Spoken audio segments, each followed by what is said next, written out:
안녕하세요. 저는 35살 여자이고 대학병원 간호사로 8년째 일을 하고 있는 사람입니다. 그리고 결혼한 지 얼마 안 된 사람이기도 하고요. 저는 남편과 연애를 굉장히 오랫동안 했어요.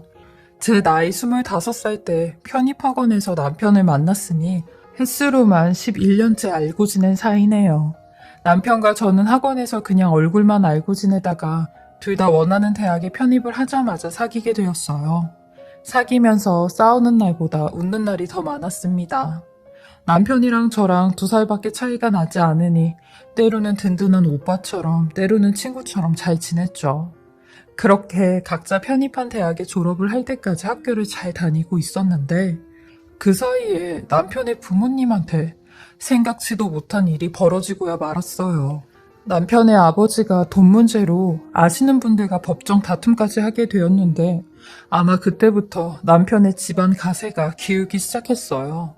부모님이 하루가 멀다 하고 소송을 하러 다니시고 변호사 사무실에 매일같이 들락날락 하신다고 했거든요.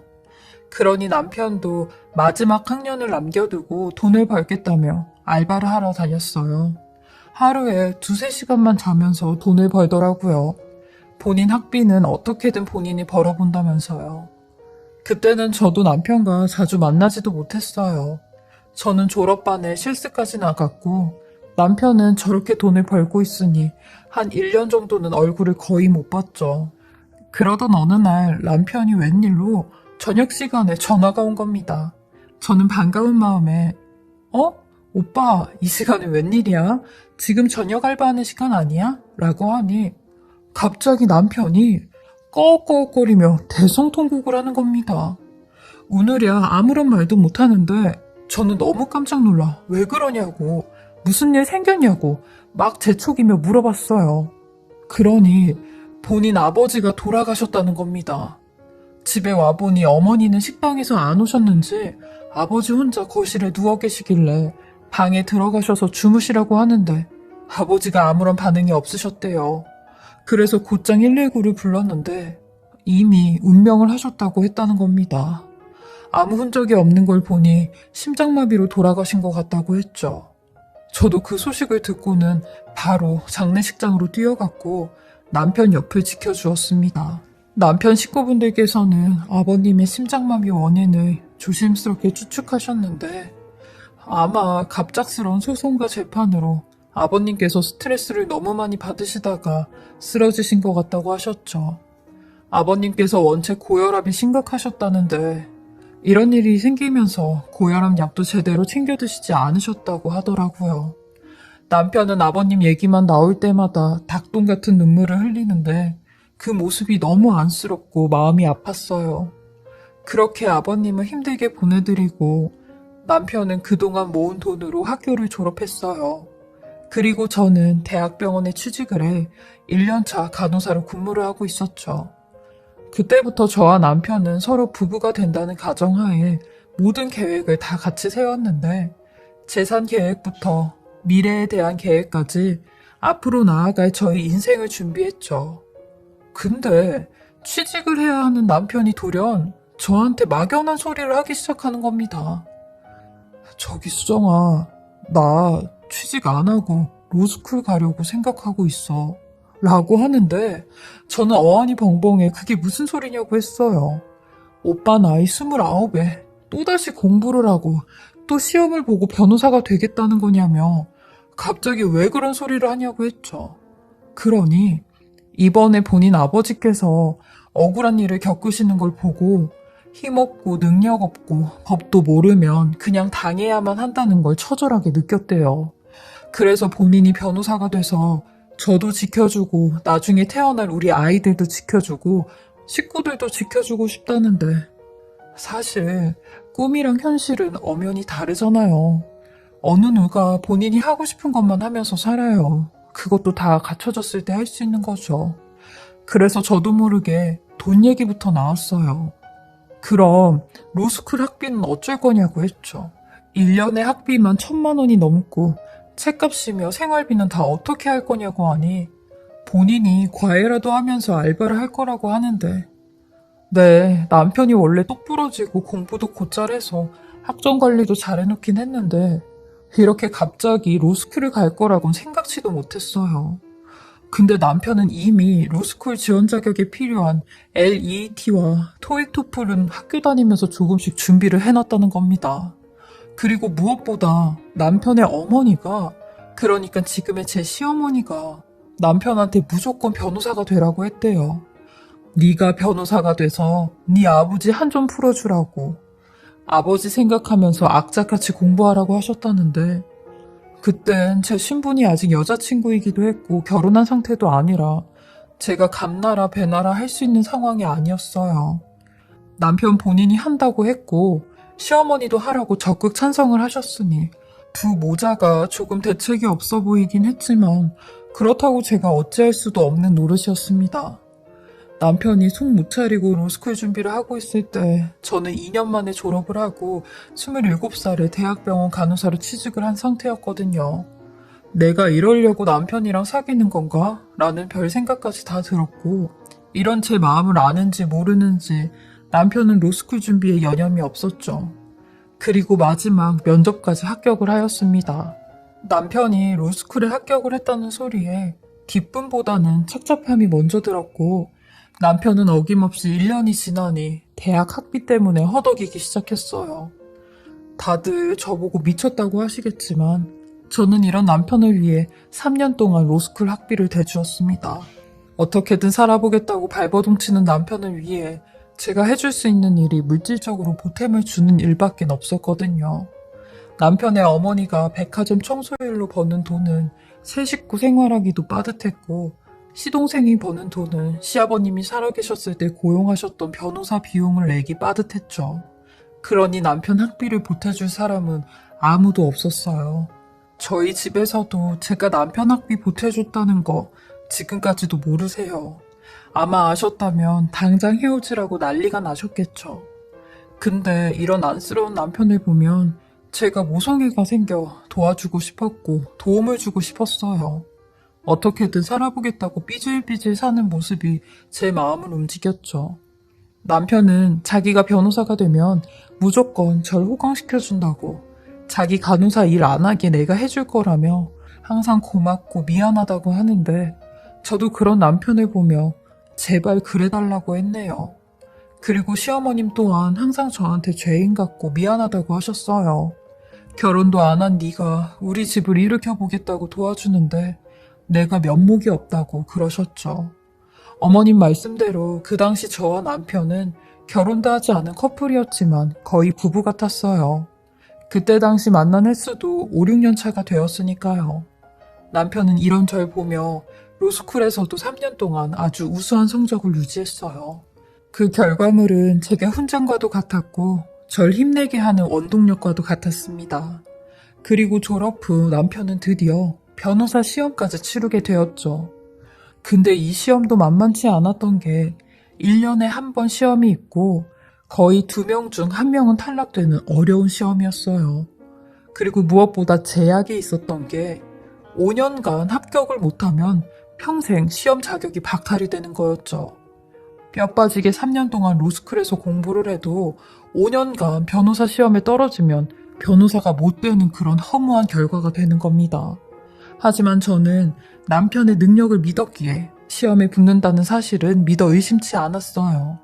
그렇게 남편은 모두가 긴장을 하는 가운데 첫 시험을 치르게 되었는데 시험장에 나와 절망하는 모습을 보게 되었습니다. 결과가 좋지 않을 거란 남편의 예상에 남편은 역시나 시험에 떨어지게 되었고 처참한 패배를 느끼게 되었죠. 근데 남편은 포기하지 않았어요. 또다시 시험 공부에 열을 쏟아부었고 안쓰러울 정도로 잠도 안 자고 공부를 하기 시작했어요. 밥 먹는 시간까지 쪼개가며 하루에 한 끼를 먹기 시작했고 70kg 후반대에 건장했던 사람이 1년째 살이 쭉쭉 빠져 60kg 후반대의 몸이 되었죠. 진짜 안쓰럽다는 말이 저절로 나올 정도로 공부를 했어요. 그건 제가 봐도 인정이 되는 부분이었죠. 그렇게 남편은 또 1년이 지나 다시 변호사 시험을 보게 되었습니다. 변호사 시험은 하루에 다 치러지는 시험이 아니라 장작 5일 동안 보는 시험이에요. 목요일 딱 하루 쉬고 4일 시험을 보는 거죠. 정말 그 5일은 온 가족이 피가 마릅니다. 저도 직장에서 일이 손에 안 잡히고 정신이 제정신이 아닌데 남편은 멘탈이 얼마나 센지 그 5일 동안 다음날 볼 시험 공부를 미친 듯이 하더라고요. 그렇게 남편은 딱 2번 시험을 보고 합격을 하게 되었어요. 저는 아직까지도 합격 날인 4월만 되면 가슴이 두근거려요. 남편은 제가 일하는 병원까지 와서 합격 소식을 전하며 제 손을 꼭 잡아주는데 그날 둘이 얼마나 울었는지 몰라요. 남편은 합격증을 제게 안겨주며 이건 내가 시험에 합격이 된 게 아니라 자기가 합격이 된 거나 마찬가지야. 자기가 날 살린 거잖아. 라며 내가 이제부터 자기 정말로 호강시켜줄 거야. 수정아, 나랑 결혼하자. 우리 진짜 부부 되자. 라며 프로포즈를 하더라고요. 저는 그날 최고로 기쁜 소식 2개를 안게 되었어요. 남편의 합격 소식과 제 결혼 소식이요. 남편은 변호사 시험에 합격을 한 뒤 6개월 이상 법정 실무 수습을 마치고 바로 혼인신고를 하자고 했어요. 이 수습을 거쳐야 실질적인 변호사 활동이 가능하다고 했거든요. 남편은 자기가 시험에 합격하면 혼인신고 하자는 말이 제일 먼저 하고 싶었다고 했죠. 근데 8년이란 세월 앞에서도 사람이 변하는 건 한순간이더라고요. 남편은 실무 수습 기간 6개월이 지났는데도 혼인신고 하자는 말을 안 했어요.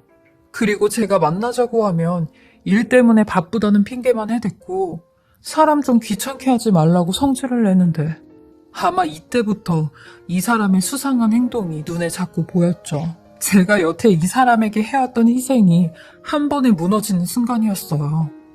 옛말에 남자 뒷바라지 해봤자 다 소용없다고 했는데 정말 그 말이 체감으로 느껴질 정도로 이 사람의 행동이 차가워졌어요. 저랑 만나지 않는 건 기본이고 연락조차 되지 않았으니까요. 그러던 어느 날 실무 수습 6개월이 거의 다 끝나가 자기 동기들과 다 같이 일주일 동안 부산 여행을 간다고 하는데 연락도 잘 안 될 거라는 말만 남긴 채 소식이 끊겨졌어요. 그리고 이때 촉이 왔죠. 아, 이 사람 지금 뒤에서 딴짓거리 하고 있구나. 여자가 생겼구나. 라는 촉이요. 정말 제 자신이 원망스러워지는 순간이었습니다. 그리고 무슨 단서라도 잡아보려고 남편이 혼자 살고 있던 고시원에 쳐들어갔죠. 거기 가면 뭐라도 발견이 될까 무작정 갔어요. 다행히 비밀번호는 그대로였고 고시원 방도 이 사람의 성격대로 너무 깔끔했죠. 혹여나 제가 왔던 흔적이 남으면 안 되니까 책장이며 옷장이며 냉장고까지 최대한 티가 안 나게 물건을 뒤졌어요. 그렇게 한참을 뒤져봤는데도 제가 생각하는 그런 흔적이 나오지 않는 겁니다. 그렇게 마지막으로 쓰레기통을 뒤져봤는데 거기서 제가 생각지도 못한 게 발견이 되었죠. 정말 그걸 보곤 말이 안 나와 그대로 바닥에 주저앉아 버렸습니다.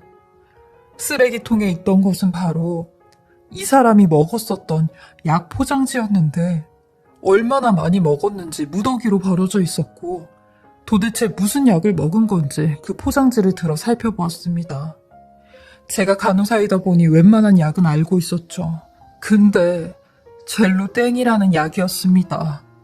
이 약은 바로 먹는 항암제로 암 수술 전에 처방을 받아 먹는 약이었죠. 정말 하늘이 무너지는 줄 알았어요. 그 약봉지를 보니 모든 퍼즐이 맞춰지기 시작했어요. 남편의 미심쩍은 행동들도 이해가 됐고 저는 순간 남편에게 안 좋은 병이 생겼다는 걸 알아채 무작정 쓰레기통을 뒤졌어요. 그러니 대학병원에서 받은 영수증이 무더기로 나왔고 그 영수증 속 병원으로 미친 듯이 달려갔습니다. 그리고 온 병원을 다 뒤져가며 남편을 찾아 병실을 알 수 있었죠.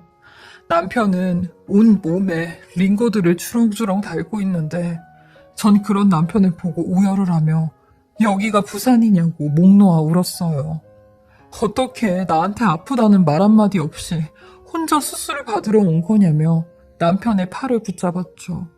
그러니 남편도 절 보더니 소스라치며 도대체 여긴 어떻게 온 거냐고 하는 겁니다. 알고 보니 남편은 대장암 2기로 수술 전에 계속 먹는 항암제와 방사선 치료를 하고 있었대요. 그 말을 듣고 저는 하늘이 무너지는 줄 알았어요. 변호사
가 되고 수습 기간 동안 그동안 안 좋았던 대장이 걱정이 돼 검사를 받게 되었는데 7cm가량의 종양이 발견이 되었고 아무도 모르게 가족도 모르게 혼자 치료를 계속 해왔다는 겁니다.